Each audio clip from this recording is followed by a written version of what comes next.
2 a.m. has become the hour of ghosts. It's when the city outside my window finally holds its breath, and the only light comes from the cold, blue glow of my laptop screen. It's the hour I allow myself to visit a life that is no longer mine. That's me, Sloane.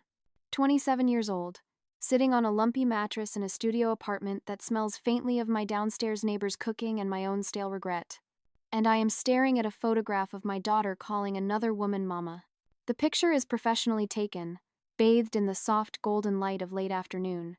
My ex-husband, Declan, is holding our daughter, Willa, on his shoulders. Her little hands are tangled in his dark hair, and she's laughing, a wide-mouthed, joyous expression that I know makes a tiny snorting sound. Looking up at both of them is a woman named Clara. Her curly hair is a halo in the sunlight, her smile genuine and effortless. She isn't looking at the camera. She's looking at them. At my family. The caption, posted by Declan, reads, "Sometimes life surprises you with exactly what you need." The worst part, the part that lodges in my throat like a shard of glass, is that I'm the one who walked away. I didn't just leave. I gift-wrapped my entire life, put it on a silver platter, and handed it to them. Here, I might as well have said, "Take this. I don't want it." And now, I am dying a slow death inside, watching someone else live out what was supposed to be my happy ending. 2 years ago, I had everything. Not just everything I wanted, but everything society programs a woman to want. I had Declan, with his steady engineering job and a devotion so quiet and profound it felt like the foundation of our home.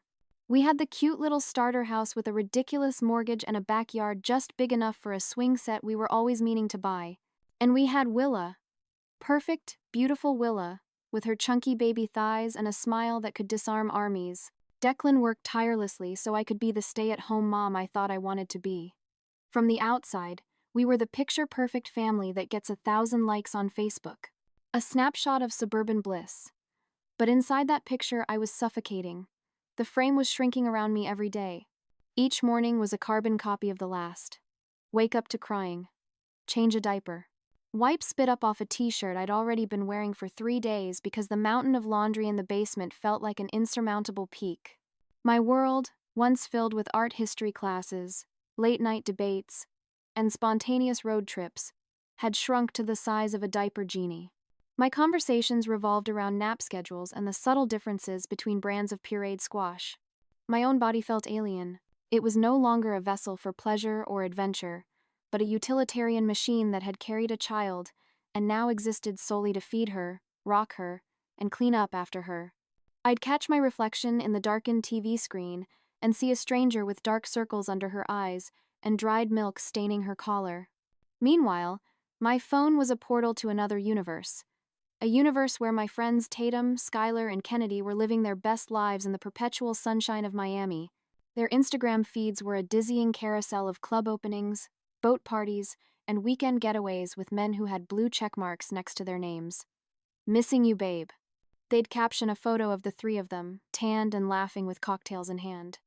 I'd be sitting on my spit-up stained couch, the theme song from some inane children's show on a loop in the background, and I'd think, yeah, I'm missing me, too.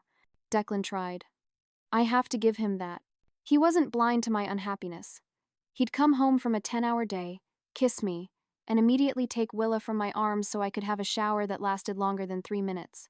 He'd bring me coffee in the morning, exactly how I liked it, and tell me I was beautiful when my hair was a greasy knot on top of my head. But every compliment felt like a participation trophy for a competition I never signed up for. Congratulations on surviving another day of mind-numbing monotony. Here's your good wife gold star. I started picking fights. Vicious, petty arguments about nothing. The way he loaded the dishwasher was wrong. He bought the store-brand wipes instead of the organic, fragrance-free ones. The fundamental injustice of him walking out the door every morning into a world of adults and deadlines while I was trapped in a colorful prison, forced to watch Cuttlebug Junction for the 500th time. Looking back, I see I was punishing him for having the one thing I craved: freedom. The breaking point arrived via FaceTime. Kennedy called me from a yacht party somewhere off the coast of South Beach. The screen was filled with beautiful people in bikinis dancing, champagne bottles popping, and the deep bass of house music. I could hear their laughter, their carefree shouts over the wind. And in that moment, my cheerful yellow living room, with its gallery wall of smiling family photos, felt like a prison cell. The walls literally seemed to close in on me. I hung up the phone and just sat there, surrounded by teething rings and burp cloths, and I cried. A deep, racking sob for the life that was happening somewhere else, a life I was convinced I was supposed to be living. That night, I told Declan I couldn't do it anymore. "I'm too young for this," I said, the words spilling out in a torrent of long-suppressed resentment. I got pregnant at 24, married at 24, became a mom at 25. I haven't lived yet. I haven't figured out who I am outside of being someone's wife and someone's mother. He looked at me as if I'd physically struck him. The color drained from his face. "So, what are you saying?" he asked. And his voice was so quiet, so devoid of anger, it scared me more than if he'd screamed. "I need space," I said, deploying the classic cowardly line. The one everyone uses when they want an exit without having to be the villain. "I need to figure myself out. Maybe we rushed into all of this." His eyes, those kind, steady eyes that had always been my anchor, searched mine for something he couldn't find. "And Willa?" he asked, his voice cracking on her name. "You need space from our daughter too?" There is no good answer to that question. It's a question that should stop a mother's heart. But mine was already gone, racing towards the neon lights of Miami. So I just cried and said I loved her. Of course I loved her, but I couldn't be the mother she deserved right now. As if that made it noble. We agreed. No, that's not right. I decided, and Declan, broken and bewildered, accepted. I would move to Miami. I would stay with Kennedy and find myself. I'd visit. I'd FaceTime. I'd send money when I could. We'd revisit custody when I was in a better place. All these vague, flimsy promises designed to soothe my own guilt, to let me walk away with a clean conscience. The day I left, Willa was napping. I crept into her room and kissed her forehead, inhaling that sweet, milky baby smell one last time. A tiny voice in the back of my mind, a voice that sounded a lot like wisdom, whispered, "You are making the biggest mistake of your life." But then my phone buzzed. A text from Tatum. "Car's packed, babe. Miami won't know what hit it." And just like that, I silenced the voice of wisdom. I told myself this was temporary. I told myself I deserved to be happy. I told myself Willa would understand someday. I was so sure, so tragically sure, that I'd be back in a few months, refreshed and ready. But Miami had other plans. And a few months turned into forever. The drive south felt like a great unraveling. With every mile I put between myself and that little house, I felt the tight knot of responsibility in my chest loosen. It was a terrifying, exhilarating sensation. I was a runaway, a fugitive from a life of domesticity. When I finally crossed the state line into Florida, the humid, fragrant air that rushed through my open window felt like my first breath of true freedom. Kennedy's apartment was exactly as I'd imagined. A chaotic, vibrant hub of activity in the heart of South Beach. Music was always playing, people were always coming and going, and the air was thick with the scent of expensive perfume and possibility. I shed my suburban mom uniform, the yoga pants and oversized t-shirts like a second skin. I borrowed Kennedy's clothes with sequins and plunging necklines, things I hadn't worn in years. I spent an hour doing my makeup, rediscovering the art of a smoky eye and a bold lip. When I looked in the mirror, I barely recognized the woman staring back. There was no spit up on her shoulder, no dark circles of exhaustion under her eyes. There was just glitter eyeshadow and a smile that, for the first time in a long time, didn't feel forced. That first night out was a fantasy made real. It was everything I had dreamed of during those long, lonely afternoons with only a baby for company. We were in the VIP section of a club I'd only ever seen celebrities post about. The drinks were free and they never stopped coming. Men, attractive men, looked at me. They didn't see a mother or a wife. They saw a woman. They saw me. We danced until my feet were numb and my inhibitions had dissolved into the thumping bass. And not once, not for a single second, did I think about diapers or feeding schedules. I felt alive. I felt like Sloane again. The next day, I nursed a brutal hangover with a greasy breakfast and a gallon of water. Declan's scheduled FaceTime call popped up on my screen. I answered, trying to arrange my face into a mask of maternal warmth. He held Willa up to the camera. She babbled, her little face a smudge on the screen, and showed me a brightly colored block. I made all the right noises. Oh, wow, baby. Is that for Mama? I miss you so much. I love you, sweet girl. N. But the truth, the awful, selfish truth, was that a profound sense of relief washed over me when the call ended. I could hear the demands in her babbling, see the need in her wide eyes, and I was glad there was a screen and 1,000 miles between us. I was free from that need. My new reality was calling a day at the beach with Tatum and Skylar, with no responsibilities, no one needing anything from me, just an endless summer stretching out before me. The weeks blurred into a sun-drenched, alcohol-fueled haze. Beaches, bars, and boats became my new routine. Skylar knew a guy who knew a guy, and suddenly we were at exclusive parties, taking selfies with DJs I'd only heard on the radio and minor reality TV stars. I posted the pictures immediately, carefully curating a narrative of a glamorous, exciting life. I'd scroll through the likes and comments, a pathetic part of me hoping Declan would see them. I wanted him to see how amazing my life was without him, how much I was thriving. I wanted him to regret letting me go, even though I was the one who left. It was a twisted, immature logic that made perfect sense in the Miami bubble. I was living the dream. Or so I told myself every single day. The thing about Miami, about any life built on pure hedonism, is that it looks best from a distance. Up close, you start to see the cracks. The VIP sections got a little less exclusive. The D-list celebrities became a little less impressive. The endless party started to feel like a performance, and I was getting tired of playing my part. I started to notice the quiet desperation behind my friends' dazzling smiles. I saw how Tatum would disappear with a different wealthy older man every other night, only to come back to the apartment with a vacant look in her eyes. I noticed how Kennedy would cry silently in the bathroom after a fight with her on-again, off-again boyfriend, then emerge 5 minutes later with a freshly powdered face and a tray of tequila shots, her smile painfully bright. I saw how Skylar's talk of networking and building her brand never seemed to materialize into an actual job, just a series of late rent payments covered by her parents. We were all pretending. Pretending to be happy, pretending to be successful, pretending our lives were as perfect as they looked on Instagram. Then we'd come home to an empty apartment and even emptier bank accounts. My connection to my old life grew frayed. I'd miss my scheduled FaceTimes with Willa because I was sleeping off the night before, or I'd be at a brunch so loud I couldn't hear her anyway. I started sending gifts instead of calling, trying to compensate for my absence with expensive toys and designer baby clothes. A futile attempt to buy my daughter's affection and assuage my own gnawing guilt. Declan's texts grew shorter, his tone colder. The daily photo updates stopped, replaced by brief, weekly summaries. One text simply said, "Willa asked for you today." It felt like a knife twisting in my heart, but it still wasn't enough to make me book a flight home. The universe did try to give me a wake-up call. I just refused to answer. It came on a Tuesday night that felt like a Saturday. We were at some club promoter's sprawling house in the hills, the kind of party that starts at 2 a.m. and doesn't end until the sun is rising over the ocean. Someone handed me a drink, then another.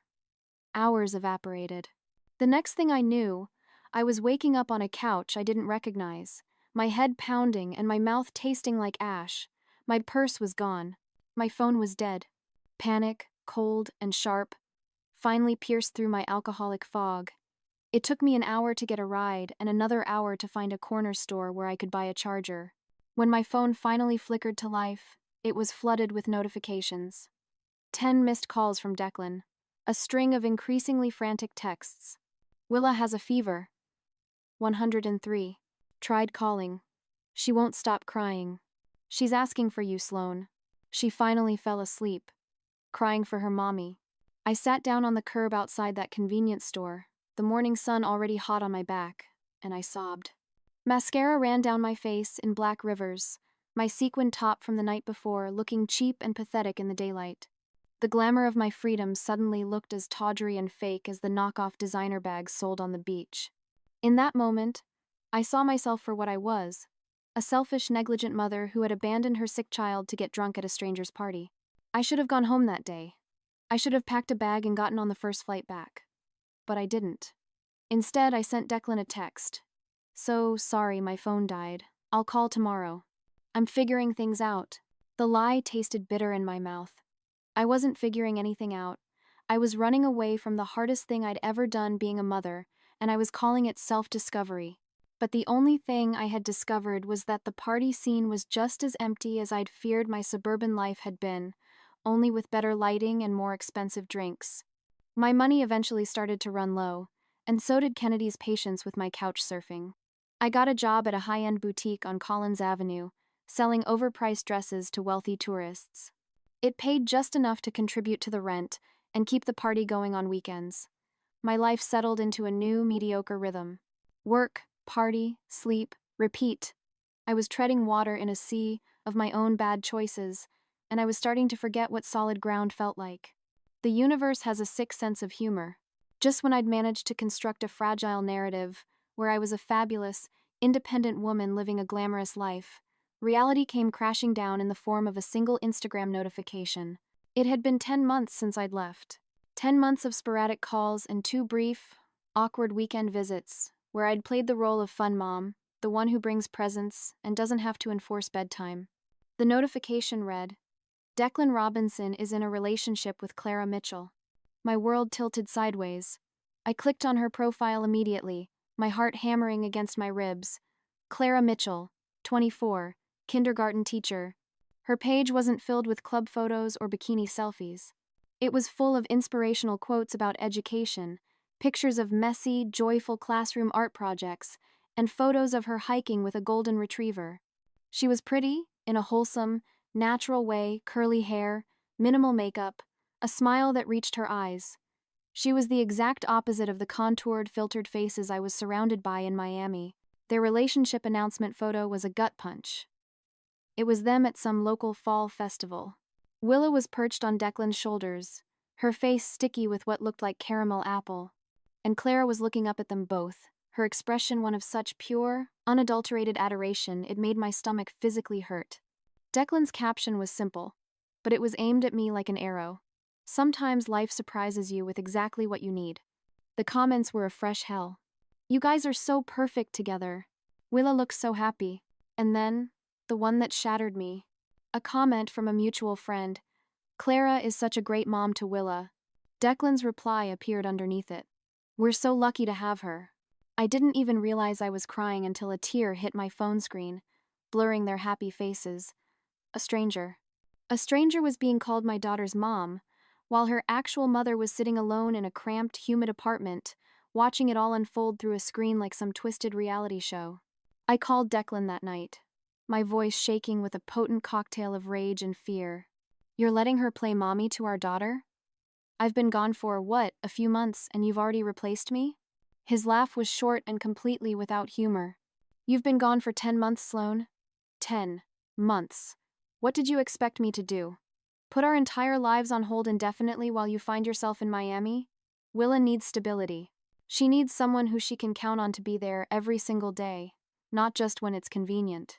"She has a mother," I said, my voice rising. "Me. I'm her mother." "Are you?" he asked, his voice dropping to that terrifying quiet again. "Because mothers are present, Sloane. They show up. They don't miss FaceTime calls because they're hungover at a beach club." I wanted to scream. I wanted to remind him that I carried her for 9 months, that I went through 20 hours of labor, that no one could ever replace me. But the words died in my throat, because he wasn't wrong. I hadn't been a mother, not in any real sense of the word, for a very long time. "I'm coming home," I said, the words a panicked impulse. "This weekend. We need to talk about this in person." He sighed, a deep, weary sound I remembered from our worst fights. "You can see Willa, of course, but you should know, Clara will be there too. She lives here now." The phone almost slipped from my hand. What? "We moved in together last month," he said, his tone matter of fact. "It's better for Willa, for consistency." I hung up without saying goodbye. Then I threw my phone across the room, watching with grim satisfaction as it hit the wall and the screen spiderwebbed with cracks. That night, I went out and drank until I couldn't feel anything anymore, raging to anyone who would listen about my cruel husband and the woman who was stealing my life. No one had the heart to point out the obvious. You can't steal something that's been abandoned. That weekend visit was a special kind of hell designed just for me. The moment I walked up the driveway, I knew everything was different. The wilting petunias I'd neglected were gone, replaced by cheerful, thriving marigolds. My house, but not my home. Declan opened the door, and behind him stood Clara. She was even prettier in person, and her smile, though visibly nervous, was genuine. That somehow made it worse. "Hi, Sloane," she said softly. "It's nice to finally meet you." The house I'd left had been transformed. Her touches were everywhere. The heavy gray curtains I'd loved were replaced with light, airy white ones. The cluttered coffee table was now clean, save for a vase of fresh flowers.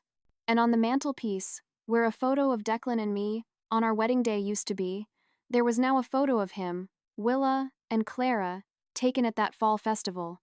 I had been erased. Then Willa came running into the room. My heart leaped. But she didn't run to me. She ran straight to Clara, hiding behind her legs and peering out at me shyly.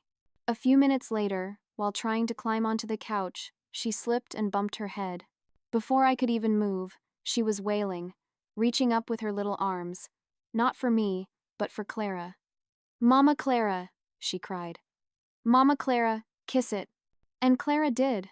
She scooped her up, kissed the little bump, and murmured soothing words until Willa's sobs subsided. I sat on what used to be my couch, in what used to be my living room, and felt like a complete stranger. An intruder in my own life. Declan was different, too. The anxious, worried energy he used to carry around me was gone. He was calmer, happier, more confident. He wasn't walking on eggshells, desperately trying to anticipate my moods and make me happy. He had simply moved on. He had built a new life. A better life. That functioned perfectly well without me. That should have been my third wake-up call. The moment I should have realized the true magnitude of what I had thrown away and fought like hell to get it back. Instead, I retreated further into denial. I told myself it was just a phase, that they were just playing house. I went back to Miami and doubled down on my party girl persona, posting even more aggressively on social media about how fabulous and free my life was, a desperate, pathetic performance for an audience of one. But inside, something had irrevocably shifted. The clubs felt louder, the people more superficial. I found myself at the beach, not watching the hot guys playing volleyball, but watching families, a lump forming in my throat as I watched a father lift his daughter into the waves. I'd be in the middle of a conversation and my mind would drift, wondering what Willa was doing at that exact moment, if she even remembered I was her real mother. My friends noticed the change. "You're bringing down the vibe, Sloane," Tatum told me one night when I'd opted out of another club outing to stay home, scrolling obsessively through Declan and Clara's profiles. I couldn't explain to her that the vibe had been down for months.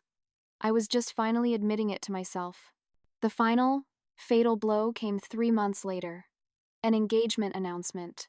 A picture of Declan on one knee, a ring held out to a tearfully happy Clara, and standing right there between them, holding the open ring box in her tiny hands, was my daughter, Willa, beaming. "She said yes," the caption read. "Willa and I can't wait to make Clara officially part of our family." The comment section exploded with congratulations. And there, nestled among them, was a comment from my own mother. "So happy for you three. Clara, you've been such a blessing to Willa. We can't wait to officially welcome you to the family." It was like reading my own obituary. Watching my own funeral. Everyone I loved was celebrating as I was being written out of the story entirely. I called my mom, my voice thick with a blind rage. "How could you?" I demanded. "She is not Willa's mother. I am." There was a long silence on the other end of the line before my mom spoke, her voice gentle but firm. "Honey, Clara has been there every single day for the past year. She takes Willa to doctor's appointments. She helps her with her preschool crafts. She's the one who comforts her when she has a nightmare. What would you call that, if not mothering?" "I would call it stepping into a role that isn't hers to fill," I snapped. My mom sighed, the sound heavy, with a sorrow I was only just beginning to understand. "The role was empty, Sloane," she said softly. "You left it vacant. Did you expect your daughter to go without mothering just because you decided you weren't ready to provide it?" Her words hit me like a physical blow. For the first time, all my excuses, all my self-pity, all my carefully constructed narratives where I was the victim, crumbled into dust. I had chosen to leave. I had chosen to stay away. I had chosen everything that led to this moment. I made a mistake, I whispered, the admission a crack in the dam of my denial. Tears began to flow, hot and cleansing. I thought I could have both. My freedom and my family, waiting for me whenever I was ready to come back. Oh, honey, my mom said, her voice full of love and pity. Life doesn't work that way. Choices have consequences. People move on. Children grow up. After that call, something inside me broke for good. The fantasy I'd been living in that I was the main character on a journey of self-discovery, who could return triumphant whenever she pleased, shattered completely. I looked around the dingy apartment I shared with Kennedy, at the piles of clothes and the dead-end job that barely covered my half of the rent. I thought of the friends who only wanted me around when I was fun. What, exactly, had I gained in exchange for everything I had lost? I made one last, desperate move. I flew home unannounced, armed with Willa's favorite toys and a rehearsed speech about how I was ready now, how I'd made a mistake, how I wanted to come home. But the family that greeted me at the door wasn't mine anymore. Willa, now almost 4, hid behind Clara's legs, suddenly shy and wary of the woman who had given birth to her. Declan stood in the doorway, his arms crossed. He wasn't angry anymore. He just looked tired, weary of my drama. "You can't keep doing this, Sloane," he told me quietly, while Clara took Willa into the living room to play. "You can't just drop in and out of her life whenever you feel a pang of guilt. It confuses her. It hurts her. I'm her mother," I said, the words sounding hollow even to my own ears. "Biology doesn't make you a mother, Sloane," he replied, his voice sad but resolute. "Being there does. And you haven't been there." He showed me the papers then. Custody papers. He was filing for primary physical custody. I'd have supervised visitation rights, every other weekend. No overnight stays until I could prove stability over a long period. "You're taking my daughter away from me?" I asked, incredulous. His laugh was sad. "Sloane, you gave her away. I'm just making it official so she has the security and stability she deserves." I wanted to fight, to scream, to demand what was rightfully mine. But then I looked past him, into the warm, bright living room. I saw Willa sitting on the floor, laughing as she and Clara built a tower of blocks. She looked happy, she looked safe, she looked loved. What kind of mother would I be to tear that all apart just to soothe my own ego? I signed the papers. It was the first truly selfless thing I'd done for my daughter since the day I left. That was 6 months ago. Now I'm back in my hometown, living in this small apartment with its view of a brick wall. I work a meaningless office job, filing papers and counting down the hours. I see Willa every other Saturday for 2 hours at a park or a McDonald's playplace, where my mom or Clara is always present. The stability figure, the court calls her. My daughter is polite to me, but distant. She treats me like a well-meaning aunt. She doesn't know very well. Not the woman who carried her for 9 months. The wedding was last month. I wasn't invited. My mom sent me a few pictures, probably against her better judgment. Willa was the flower girl, beaming in a tiny white dress that matched Clara's. There's one photo that keeps me up at night. The one that's open on my laptop right now. Willa is looking up at Clara with pure, unadulterated love as Clara adjusts a crown of flowers in her hair. They are both laughing, sharing a secret moment I will never be privy to. They're expecting twins now. Declan posted about it yesterday. One of those twee letterboard photos. Willa is holding 2 pairs of tiny baby shoes, and the board reads, "Our family is growing by 4 feet. No one told me.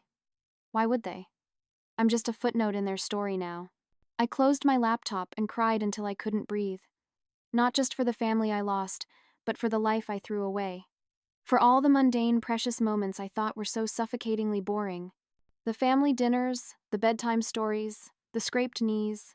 I ran from the monotony, not realizing that the monotony is the life. The quiet, everyday acts of showing up are what build a family. Today is Willa's 4th birthday. I'm allowed to attend her party for 1 hour. My mom is coming with me to supervise. I've bought her an obscenely expensive dollhouse I can't afford, wrapped it in beautiful paper, and practiced my smile in the mirror so no one will see how broken I am inside. I tell myself it's not too late. That someday, when Willa is older, I can explain. That maybe she'll understand and forgive me. That I can still be some kind of mother to her, but deep down I know the truth. Clara is her mother now, in all the ways that matter. I'm just the woman with sad eyes who visits sometimes, the woman who brings presents that are too big and tries a little too hard. I am the cautionary tale, the ghost at the feast. I said I didn't want to be a mom at 25. Now I'm 27, and being a mom is the only thing in the world I want. I want a do-over, a chance to watch my daughter grow up, to be the one she runs to when she's hurt, to be part of the everyday moments I once found so suffocating. Instead, I watch from the sidelines as another woman lives my life, loves my child, and builds the family I could have had. And the worst part, the part that truly guts me, is that she does it better than I ever did. She appreciates what I discarded. She treasures what I took for granted. That's my legacy. So here I sit, in my empty apartment, scrolling through their perfect family photos. I made my choice. And now, I live with the echo of it every single day. I chose freedom, and I learned far too late that true freedom isn't found in a Miami nightclub or in the fleeting validation of Instagram likes. True freedom is the choice to commit, to love deeply, to show up even when it's hard, especially when it's hard.